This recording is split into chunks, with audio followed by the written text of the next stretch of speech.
Hi, welcome. This is the CaddyInfo.com Hangout on air. We do these on Thursday nights. I have with me tonight from the Caddy Info Forum, Cadillac Jim. Howdy. Hey there, in Texas, Jim. Good afternoon, everyone. Also known as Platinum Jim, in recognition of his new Platinum 2011 DTS sedan. We do these chats on Thursday nights. It's the CaddyInfo.com is a Cadillac fan forum, and this is an opportunity for us to get together face-to-face. If you ever want to take part in the chats, then circle me on Google Plus and let me know that you want to take part in the chats, and we'll try and work you in. We do it kind of a free format. Sometimes I share the questions ahead of time with the guys, which they prefer. Sometimes I do not, as tonight we'll be speaking impromptu. Today, and we're going to be running short today. I'm going to try and hold us to 30 minutes. So we're 3 minutes in now, and we'll try and hold it to just on the hour. Jalopnik, the automotive humor site. Sometimes they're not really an automotive site. They're owned by Gawker. But they're kind of I think they would like to say an irreverent automotive site. But our new Cadillac marketing lead, Ellinghaus, was on Jalopnik today, and their question was, ask anything you want of Ellinghaus, and then I guess he answered he was kind enough to answer in the responses. And so my question to you guys is, what questions would you have for you Ellinghaus, the new marketing chief for Cadillac? What would your first 3 questions be? Why does it take so long to get stuff to market? Yeah. Good. Why does it take so long to get stuff to market? Where's the DeVille follow-on? Where's the missing DeVille follow-on? Now, I keep telling you guys the XDS was the DeVille follow-on, and because they changed the name, you won't accept it. No, sure don't. I've said in them, and it ain't a DeVille. What are their plans for the Pirelli World Challenge now that they've gone full GT3 spec? They're on track to win the championship, but it's really tight. It's not a runaway like it was. We need to see the next CTSV, and we need to know what they're going to do about the GT3 spec. Good. What are their plans about market share? Do they have a plan there? If so, what can they share? Right. When they're selling well, they talk about market share. When they're not selling well, they say, well, we really weren't trying for numbers. We were trying for a profit percentage, which I think is misleading. Disingenuous. Disingenuous is probably a good word. Texas Jim, any other questions?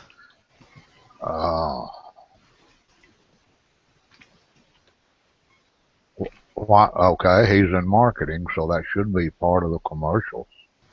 Why not make better, more interesting commercials?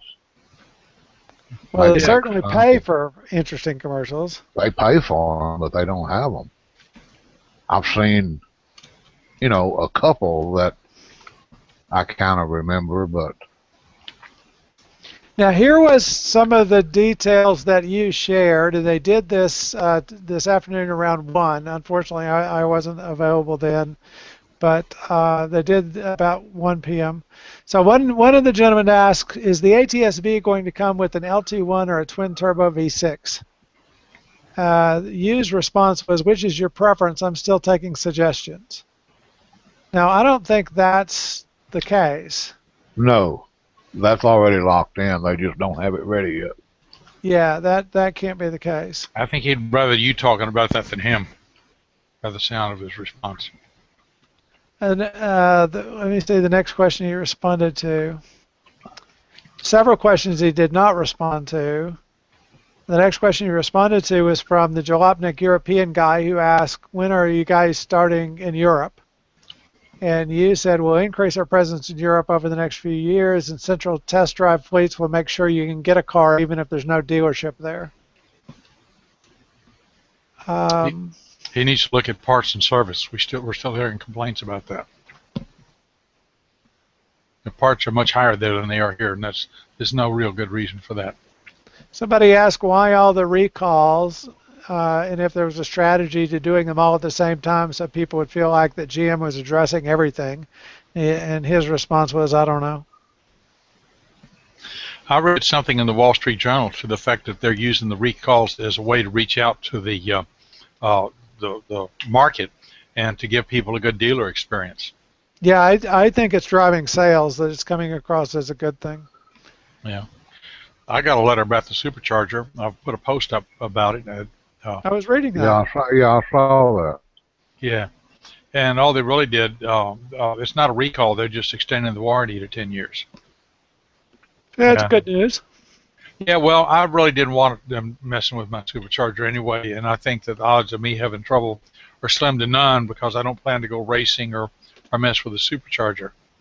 And but if you do, then you're assured that it'll be okay. Well, if I do, I'll avoid the warranty. But if it does give trouble, well, then I'm covered, and that just removes all trace of worry, because it's not like it's a catastrophic failure. It begins as a nuisance and stays that way for a long, long time before it ever becomes a problem. They make it clear in the letter that it can eventually lead to problems if you let it go too long. Never heard of that. But well, they kept saying it wouldn't for a long time, so it's kind of refreshing for them to actually let us know what's going on there. Well, it's like the TCC and the early 4T80Es. If you let it go long enough in some of them, the clutch will actually shed debris and ruin the transmission. We had one case of that. I don't know if I've ever heard of another one. But, of course, you have enough people and things out there, well, then eventually anything's going to happen. Ask Murphy. Yep. Now, that's not technically Murphy's Law, but I agree with your sentiment. Murphy's Law is if there is a right way to do it and a wrong way to do it, someone will do it the wrong way. The next question is... Another thread we had earlier about somebody who decided didn't like the CTSV ride. He wanted something that rode with bench seats and felt like his divan went like a jet stink in a straight line. Well, that would be an XCSV sport. It didn't have to be a bench seat. Well, he just wanted a real comfortable seat, and he wanted a really, really nice, soft ride, and then wanted it, really fast in a straight line. Well, I was very gentle, but I pointed out that you build something like that, a high percentage of those are going to end up upside down in the road. Yeah. And it's happened before. You remember the 350 Chevy 2? You don't remember that, you're too young, but they put a 350 V8 and a Chevy 2, which is basically a four-cylinder compact car. And the first three I saw were upside down in the road. Huh. And then I found out they were making one. Yeah. And when I got that 427 Corvette, remember we've had a lot of conversations about it, and I hadn't made a big deal out of it. I guess I really have. But it came with 2-ply bias tires on 6-inch rims. And as it was delivered off the showroom floor, it was unsafe to drive. And I heard about some that ended up upside down in the middle of the road, and the guys, sometimes the first couple of days ownership, and the guy had no idea how that had happened or how they'd gotten there. And that, of course, I figured it out pretty quick. I parked the car and ordered a set of tires out of Houston. And in the coming months, I changed out the suspension. Then it was all right. But not everybody did that. Most people didn't. Well, they used to take the little Barracudas back in the late 60s up through 71. They'd drop that 426 Hemi in a Barracuda. Yeah, that was the example I gave. Those days are gone forever, but a certain percentage, those Barracudas, you saw the way they're shaped. Where do you think the aerodynamics of that car are at 135 miles an hour? I was partners in one for about a year and a half, a 70 Hemi Cuda that we campaigned on the drag strip. But it got too expensive for my blood, so I sold my half of it to my partner, and I had to get out of it. How'd you deal with the downforce on the back at speed? Right. Hold on. Yeah. Well, I kind of think at 130 mile an hour, the back end would be about 6 inches off the ground, unless you had a tailwind. No, we had a spoiler on it. Yeah, there you go. That's what I meant. So, Because I didn't think you could pour one through the quarter mile and keep the back end on the ground. so, yeah, you can. Weight transfer. Yeah. What happens when you come off of it? Does the back end come up? Then you have to have the chute to keep it pointed straight, right? No, it wasn't too bad. Oh, really? Your adrenaline's going so fast, you don't pay no attention to it anyway.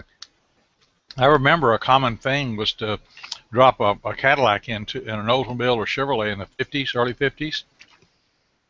And the problem was that if you put a 331 in one of those fastback sedans of the early 50s, the back end would come off the ground at 110 mile an hour. I mean, everybody knew that. People quit doing it. There was a mail order company. I can't think of the name of it right now. It was the mail order company back then, back in the 50s and 60s, to get just about anything. They actually made a kit to put the Cadillac V8 in a Ford, and they made one to put it in a Studebaker. The Studilac was a famous car. That worked pretty well. And there was a company that made and sold Studilacs. Yeah. But they had the Ford-Lac and the Studilac kits. Well, Ford had a really poor suspension until I think 53, 54. I mean, it was a 30s level suspension through 52, I think. Now, one of the curious arguments that you makes in this article is that from a branding point of view, the brand image will trail behind what you're actually making, but he thinks we just don't have enough Cadillacs in the street to make there's not enough presence. Advertising helps, but you got to sell more cars in order for people to even know that you're in the market. Well, if they had a loaded out CTS that you could buy for less than $70,000, they might have a whole lot more of them on the street. Back to, yeah, I agree. It's the pricing issue. That's a ridiculous price. You got to put your ATS starting at below 30 and get some more cars out there so people know you're in the car business. Well, 2 weeks ago, at the end of the telecon, I was pointing out that if they really want to do something, they'll have a humongous price-cutting sale for about 2 weeks and get some ATSs out there, just to get above critical mass for just exactly that reason. Because the more of them that's out there, the more people that see them, the more of them will sell. Mm-hmm. He's also a station wagon fan, Jim. But I didn't say whether that's going to bring another one out or not. And they asked him about the XLR, and he said, yeah, it'd be nice to have a convertible, but the business case is hard. But building a brand takes time. However good your products are, they're not going to sell themselves. We have to make this brand more relevant, explaining why the cars are a great alternative to the luxury rivals, and it's a matter of getting people in the seats and marketing it. And so he thinks that we're missing branding people at Cadillac. Nice, catchy commercial would help on that.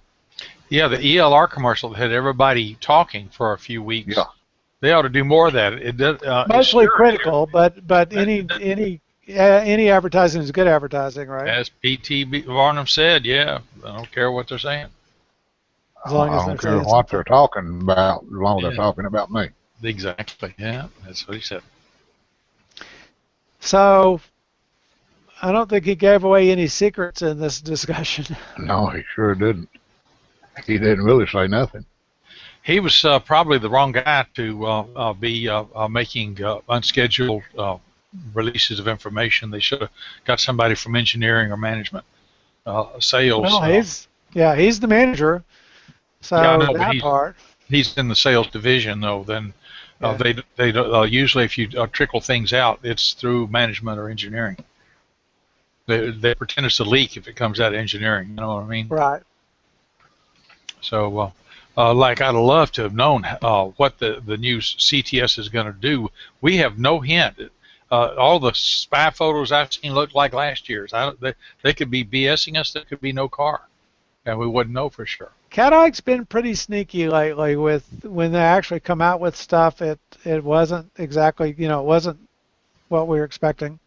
Well, they have the CTS with the new chassis. It's there, but the V is really what I'm talking about. Yeah.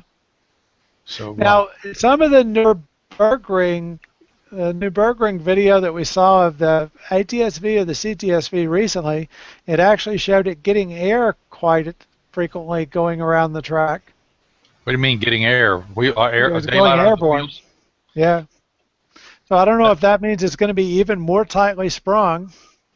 Nah, means they got. Or if that means they have yet another more aggressive calibration for the magnetic suspension. Nah, that's a downforce problem. I mean, if you actually have air under the car for 100 feet, that's not suspension. I mean, the Nürburgring is a rough track. Yeah. And so, because it's a road course, a street course. Yeah, but it doesn't throw cars up in the air, does it? Well, I hadn't heard of that before in this video. It has, yeah. Well, then maybe they're just turning better times. Yeah, and that matters a lot these days, is what's your Nürburgring time. Yeah, although I don't know how many cars it sells, because when Cadillac had, was advertising as the lowest four-door time on the Nürburgring, it was a nice thing to be able to say, but I'm not clear how many cars it sold.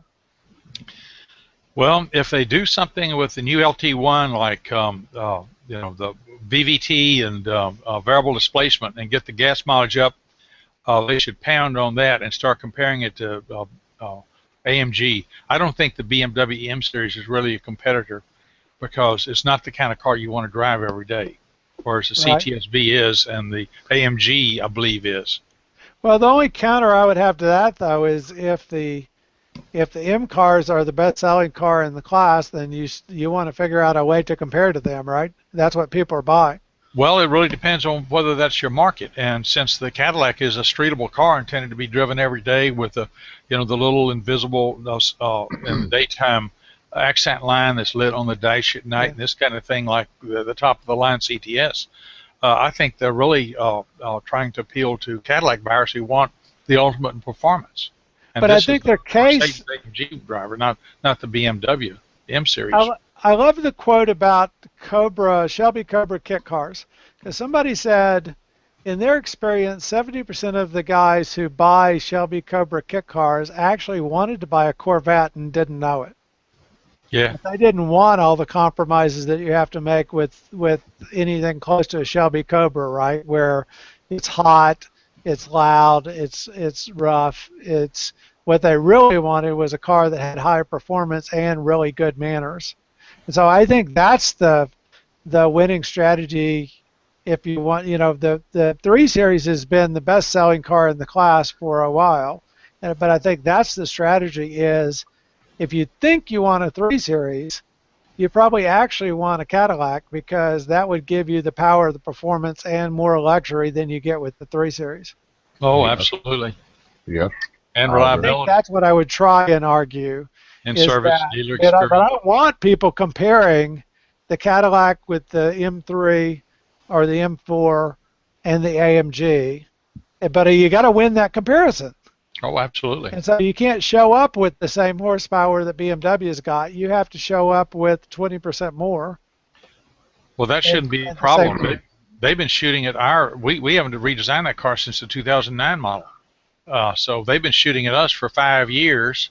And right. So we waited until they dealt their cards and turned their whole card face up. We know what the game is, and we can easily just dial in piston alloy, boost, compression ratio, a little tuning. How long does it take to, they have a variety of tunes on those motors. And so they can just dial in what they want. And they're running M3s in direct comparison, but that's what they have to understand is they have to be much better. It's not enough to be equal to. You have to be much better than. and have a price advantage over Yeah. the BMW, or you're not going to match the sales. Because, the majority of people aren't buying an M3. The M3, doesn't sell that many units a year, but they're looking at the M3 and buying the 335.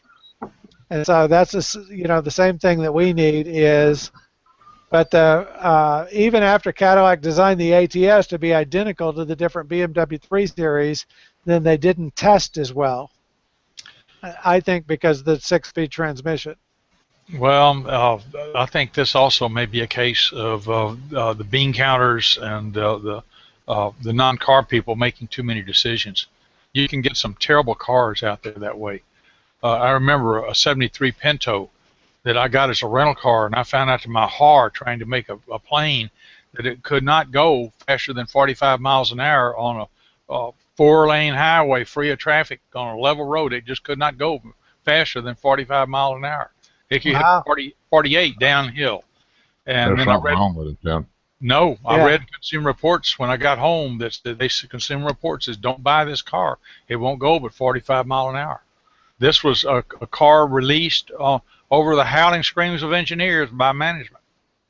My brother had a 71, and he followed me from Houston to Dallas, and he could run about 102 if he was in front of me, and could run 110 if he was behind me. Well, was this a 73 Pinto with a small 4-cylinder and the automatic transmission? It was a little 4-cylinder automatic. Well, you got to understand that they had like 3 motors, and this was the smallest 4-cylinder motor with automatic, and they would not go but 45 miles an hour. I've never seen one like that. There's a good reason for that. They probably all were in the junkyard in 2 years. I only sold one, and it was to you. What was that? I only sold one of them, as it turns out. No, I didn't buy that damn thing. Was It was a rental car, and I didn't pick the rental car. The rental car was picked by some bean counter and that I never met. Okay, so let me turn the question a different way. You get to run Cadillac for one day. You can pick your 3 top priorities. Take 3 specific actions. What would your specific actions be? First thing I'd do would be fire the commercial makers and hire another company. And that's usually what they do, and that's how. And we get that done before the marketing chief gets fired and somebody else gets brought in, and spend another $20 billion, $20 million on this year's ads that turn out to be crappy too. But I would give them leeway to make something edgy and maybe slightly controversial. If you put your finger right on it, edgy. They had edgy commercials in the late 90s, and they had a sales explosion. I'd like to see it again. Okay, number 1, you fire the commercial guys and get some more commercial guys. What's number 2? Texas Jim just said it. You give them direction and management to. We're not going to be offended. You give us something that people are going to remember. Edgy. And number two would be speed up development time. That taking 10 years from the time you decide to do something till you finally get it to market, the time is fast. And that is not even that different.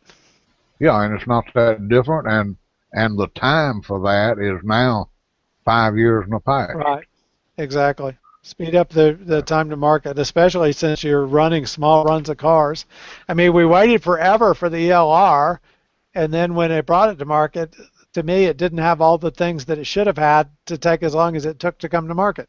Right. Because I was expecting the bigger battery pack, the more range on the ELR, a completely different engine to give it better miles per gallon, and we got nothing. We got a different calibration. That's all. Yeah. And better, more 20-inch wheels and more luxury. Okay, fire the commercial makers, tell the new ones to be more edgy, speed up development. Texas Jim, what's your third thing? Oh. And then we'll go to Cadillac Jim. Get with the bean counters and try to do some price adjustments.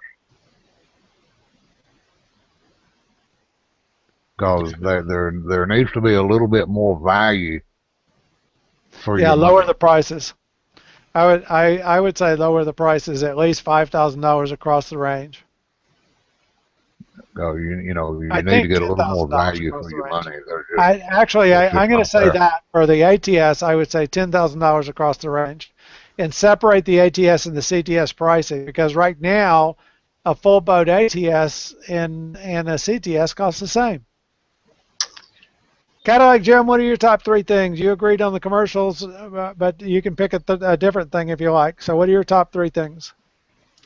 Um, Try to do something with a Cadillac that sets them apart for styling, like they did in the '90s and except for the '80s, and except the CTS when it came out in 2002 was basically it looked like an Evoque a little bit. It was a stunner, but they've gotten away from that. Also, have you noticed how much a lot of cars make cars that look a lot like a 2002 STS? Have you noticed that? Yeah. A lot of rice burners and German sauerkraut burners have this strange little V grill and everything, just like a 2002. Anyway, they ought to go for something. They'd have a good thing with the taillights, but from the side, there's not enough. From the front, I think they're okay. And from the back, I think they need to do more than just the taillights, something that strikes you in the daytime. And then they need something from the side. It can be something cosmetic, but it needs to be something that instantly marks it as a Cadillac. So number one is more Cadillac styling. Number two, they need to do something about the fuel economy and try to market on the basis and compete on the basis of the gas mileage. I'm not saying that's a big deal for the owner because it usually comes up to be a null thing in terms of cost of driving, but it's important to people, particularly new car buyers. So they need to pay attention to that and deal with it. The third thing is they have a lot of things going for them, but they fail to advertise or get the word out. Like, how many people know the CTS-V four-door sedan holds the world's record for a mass-produced four-door sedan at Nürburgring and has since 2009? How many people know that? Seven. Well, maybe 7, 6. I think it does not hold the current record. I think the Panamera holds the current record, but I'll look that up. Is that a mass-produced four-door sedan? Yeah. More or less, yeah. More or less, okay. Well, that's there you go.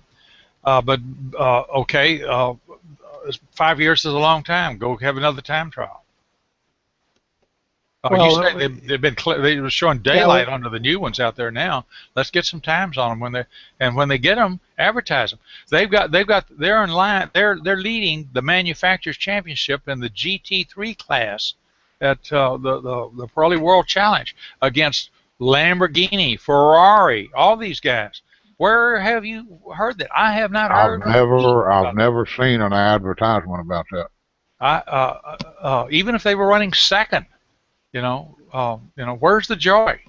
Why are they doing this? That's why they're doing this. Do they expect everybody to drill down and find it? There are people who won't believe that. Fine. Yeah, they do celebrate that on their Facebook and on their Google Plus and well, then they are on their Twitter. So they are celebrating on the racing channels, but they don't celebrate on the TV. Yeah. Well, they should mention it. I mean, they're advertising it in the right places. I just haven't seen it. But, yeah, I'd like to see more graphics up at the dealership too. Right? I mean, you could put the picture of the race car up in the window of the dealership. You could put the picture of the race car crossing a finish line with a Ferrari and Lamborghini running 2 and 3 too.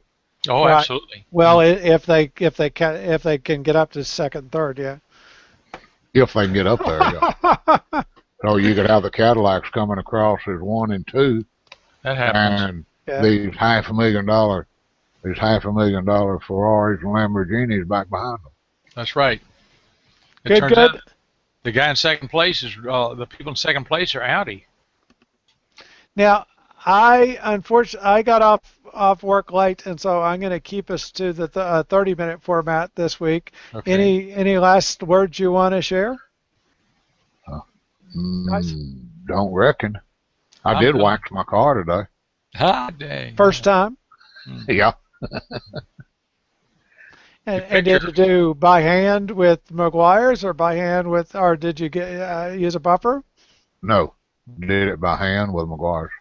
Yep, there you go. Old I like that school. cell phone. Give us a picture. So No, he's got a real camera. I know Well, he's got a real camera. I'll have to find it. It's probably in the car. Okay, I'll Cadillac find it. Jim, any wisdom to share before we ring up? Not a thing. I think you've given me a chance to say my piece tonight. I think I'm done.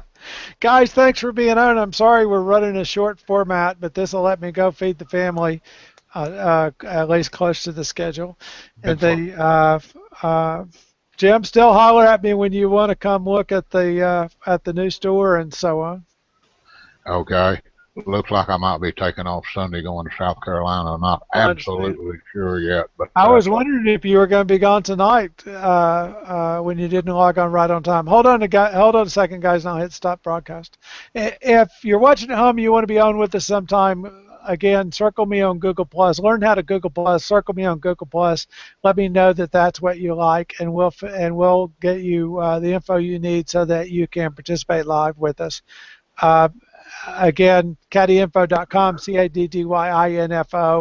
We're on at this time on Thursday nights. Thanks.